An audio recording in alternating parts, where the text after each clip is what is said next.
Okay, let's unpack this. Today, we're diving deep into Owens Corning, a real leader in building products. Definitely a major player. We've got their latest financials here, the 10Q from June 30, 2025, and a news release from just a couple of days ago, August 6th. Right, fresh off the press. And our mission really is to pull out the key nuggets for you. We want to help you understand their performance, the big strategic changes, and, what might be coming next. There are definitely some aha moments in here. It's a company in serious motion. It really is. So let's kick things off with the big picture, the executive overview, and the financial snapshot, because the top-line numbers, they look pretty strong. They do.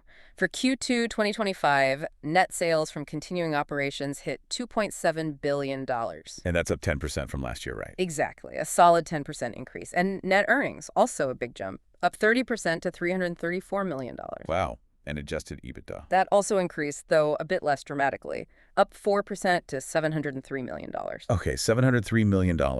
But what really stands out, you mentioned this before we started, is the consistency. Yeah, that's the remarkable part. This is their 20th consecutive quarter hitting adjusted EBITDA margins of 20% or higher. 20 straight quarters. Yeah. That's quite a run, especially with all the changes. It shows real operational strength, managing costs, pricing power. Even with integrating the Big Doors acquisition from last year, that definitely helped the Q2 top-line numbers too. Absolutely. Okay, so digging into earnings a bit more. Diluted EPS from continuing operations up a huge 34% to $3.91. Big jump. But then, adjusted diluted EPS from continuing operations, that actually dipped slightly, down 4% to $4.21.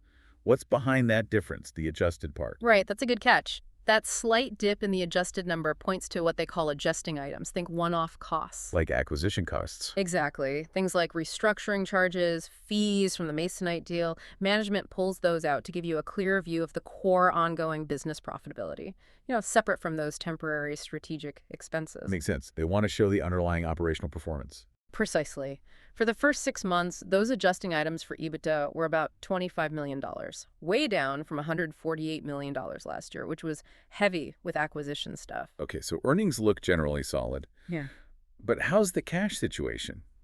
Because when we look at cash flow, the story changes a bit. It does. Operating cash flow is down 34% in Q2 to $327 million. And free cash flow took an even bigger hit, down 62% to $129 million.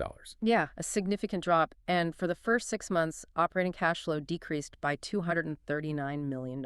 So what's driving that? Is it something to worry about or more of a, timing thing? Well, let's break it down. On the operating side, it's mostly working capital. They paid down accounts payable faster and built up inventory. Both use up cash, even though earnings were up. Okay, so managing working capital. Right. But the huge swing, that almost $3 billion decrease in cash used for investing, that's all about comparing to last year. The Masonite acquisition. Exactly. They spent a fortune on that last year, so this year's investing cash flow looks tiny by comparison. And on the financing side, they borrowed heavily last year from Masonite. This year, they're buying back more stock, though they did issue some new commercial paper, too. So it's complicated, but it mostly ties back to those big strategic moves last year. You got it. It puts the numbers in context. Okay, one more thing before we move on from the overview. Safety, always important. Their recordable incident rate, RIR, was 0.60 in Q2. That's up a bit from 0.46 last year. Yeah, and they specifically note that the Q2 number includes the newly acquired Doors segment. Right, so integrating a whole new business, new facilities, new people, that could explain the slight uptick. It often does. Integrating safety cultures takes time. It's something they'll be watching closely, I'm sure. Good companies always do. Safety and operational excellence usually go hand in hand. Yeah. Definitely something to track. Okay, so that theme of integration, adding and shedding businesses, that leads us straight into the big strategic reshaping they've been doing.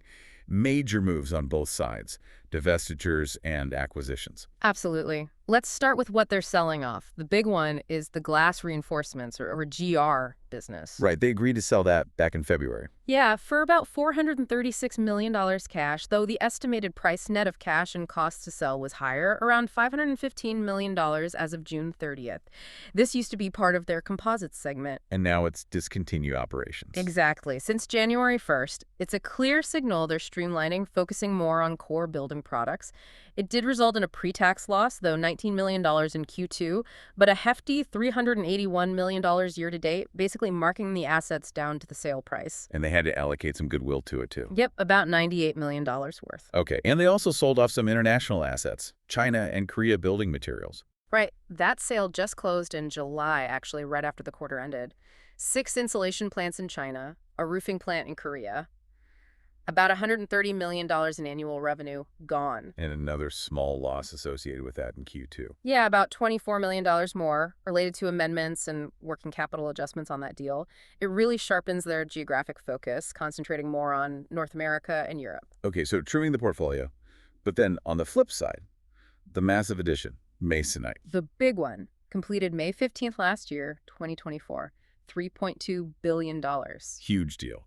Brought them squarely into the doors, business interior, exterior, the whole system. And what's impressive is how quickly it's contributing. It forms the new doors segment, and in Q2 alone, it added $554 million in revenue. $554 million just from doors in one quarter. Wow. And $75 million in EBITDA. That's pretty fast integration, showing up significantly on the bottom line already. It really is. And that integration led to the whole company structure changing, right? New segments from January 1st this year? Yep.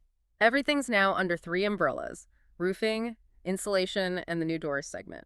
Roofing is shingles, components, asphalt. And also their glass mat and specialty veils now, plus composite lumber. Insulation is, well, insulation. Bats, loose fill, spray foam, glass fiber, stone wool. Pretty much the full range, yeah. And doors is Masonite. Simple as that. Exactly. A much clearer structure reflecting their new focus. It helps everyone, management and investors, track performance in these key areas. Okay, so let's dive into how those segments actually performed in Q2, starting with roofing. All right. Roofing saw net sales climb 4% to $1.3 billion. $1.3 billion. Driven by primarily higher selling prices, Yeah. about $51 million worth. Volumes were actually down a bit. Okay, so pricing power is key there. And EBITDA. Also up, rose $20 million to $457 million. Again, mostly thanks to those higher prices, which more than offset some input cost inflation, about $7 million, and higher manufacturing costs. And the outlook for roofing. They expect things to moderate a bit near term. Residential re-roofing, remodeling might soften slightly, so holding on to that pricing power if volumes dip will be important. Makes sense. Okay, insulation. How did that fare? Insulation sales were down 4% to $934 million. Down. Why was that? Mostly lower sales volumes and what they call unfavorable mix. Higher prices helped a bit, adding $12 million, but not enough to offset the volume drop. And EBITDA for insulation. That decreased too by $21 million, landing at $225 million. Hit by production downtime, that unfavorable mix again, input costs were up $11 million here, and lower volumes. And the outlook there links back to housing starts, right? Directly. The North American new residential market is expected to be temporarily challenged, as they put it. We saw housing starts dip slightly year over year in Q2. That hits insulation demand for new builds. But non-residential is holding up. Yeah, global non-res construction is expected to be relatively stable, so that provides some balance for the segment. Okay. And finally, the new kid on the block. Doors. We know the Q2 numbers were $554 million revenue, $75 million EBITDA, all from Masonite. What's the outlook? It's a bit of a mixed bag. Similar challenges to insulation, actually. North American new residential market, challenged. Discretionary repair and remodel, soft. And Europe. Also expected to remain challenged. Weaker economy, higher interest rates over there. So while it's a big new contributor, it's launching into some definite market headwinds. Its performance will be watched very closely. No doubt. Okay, shifting gears slightly. Financial strength, goodwill, debt.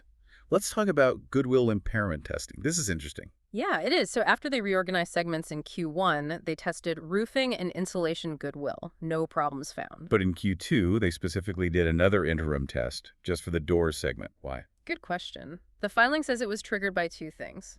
A narrow cushion from the acquisition accounting, meaning the fair value wasn't massively higher than the book value, and high level of near-term macroeconomic uncertainty caused by recently announced tariffs. Ah, the tariffs again. Yeah. So did they find an impairment? No, they didn't. The fair value still exceeded the carrying value, but only by about 5%. 5%. That sounds tight. It is tight. And the sensitivity analysis they provide is really telling. Get this. A 1% drop in base year revenue could cut fair value by 1%, a 1% decrease in growth rate assumptions. could cut fair value by 4%. Wow. And there's more. A 0.5% drop in assumed EBITDA margins. Another 4% hit to fair value. A 0.5% increase in the discount rate they use, it's 10% now. Another 4% hit. Even a small drop in market multiples could knock 5% off. So small changes in assumptions have a magnified impact. Exactly. It really underscores how sensitive this big chunk of goodwill is to market conditions and performance. And Doors holds most of the goodwill now, right? The largest chunk, yeah, 54% of the company total, or about $1.5 billion as of June 30th. It's definitely the area with the least headroom right now. So managing that risk, hitting those performance numbers for Doors, mitigating tariffs, it's critical. Absolutely central. That narrow cushion means management has to be laser focused. Okay, let's look at liquidity and debt. Total debt was $5.5 billion at quarter end, with $230 million in cash from continuing ops. Right. And they made some moves to bolster liquidity. They increased their main revolving credit facility, their backup line from $1 billion to $1.5 billion back in March. Haven't drawn on it, but it's there. And they set up a commercial paper program. Yeah, $1.5 billion program, also in March. They had $420 million outstanding at the end of June, paying about 4.6% interest on average, short-term paper. So ensuring flexibility. Pretty much. The bigger credit line backs up the commercial paper. They also terminated an old receivables securitization facility, basically selling their receivables for cash. Seems like they're moving towards more standard financing now. Okay. Capital allocation. This is always interesting. Share buybacks. Very active here. In May, the board approved buying back another 12 million shares. Added to what was left, they have authorization for 16 million shares total remaining. Now, they were busy buying in Q2. They were. Returned $279 million to shareholders in the quarter. $59 million was dividends. The other $220 million was buying back 1.6 million shares. $220 million in one quarter. That's significant. It is. But here's the real kicker. They've publicly committed to returning $2 billion in cash to shareholders over 2025 and 2026 combined. $2 billion. Wow. How do they plan to fund that, especially given the cash flow we talked about earlier? That seems ambitious. It's incredibly ambitious. It signals huge confidence in their future earnings and cash generation, doesn't it? They'll likely fund it through operating cash flow, maybe some proceeds from divestitures, potentially even taking on a bit more debt if needed, though they'll be careful with leverage ratios.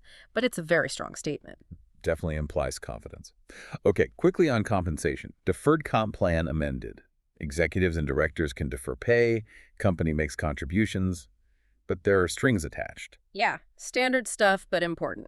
Those company contributions can be forfeited if someone breaches non-compete, non-disclosure, non-solicitation agreements, or gets terminated for cause. Ties incentives to loyalty and protecting the company. And things like restricted stock units, RSUs. Right. Like an executive, Marcio Sandri, got over 4,000 units in June. They usually vest over 3 years.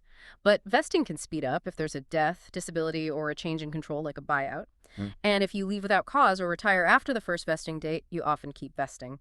It's all designed to retain talent and align interests long term. Got it. Okay, rounding the corner here. Tariffs and the outlook for the rest of the year. They seem optimistic about managing tariffs. They do. They mentioned about $50 million in potential exposure, but expect mitigation efforts, changing sourcing, maybe pricing, to bring the net impact down to only about $10 million in Q3, mostly hitting the Doors business. So managing that risk. And the overall outlook for Q3. They expect revenue from continuing ops to be roughly flat to slightly down compared to last year, so somewhere between $2.7 and $2.8 billion. And margins, still strong. Yeah, projecting adjusted EBITDA margin between 23% and 25% for Q3. Still very healthy. And for the full year 2025, any guidance? They gave ranges for a few key items, including the discontinued ops. General corporate EBITDA expenses around $260 million. Interest expense maybe $260 million. Effective tax rate on adjusted earnings 26%. Capital spending about $800 million. And D&A around $650 million. Okay, so providing some guideposts for the full year. Right. Helps frame expectations. So pulling it all together, Owens Corning is undeniably a company in transformation. Selling off major pieces, buying a huge new one with Masonite, reshuffling everything internally. But all while navigating a pretty mixed, maybe even tricky market environment. Lots of moving parts. They're clearly making calculated bets, focusing on core building products, aiming to keep generating value, and they seem very confident, especially with that huge shareholder return commitment. Which brings us to the big question, really, for you listening.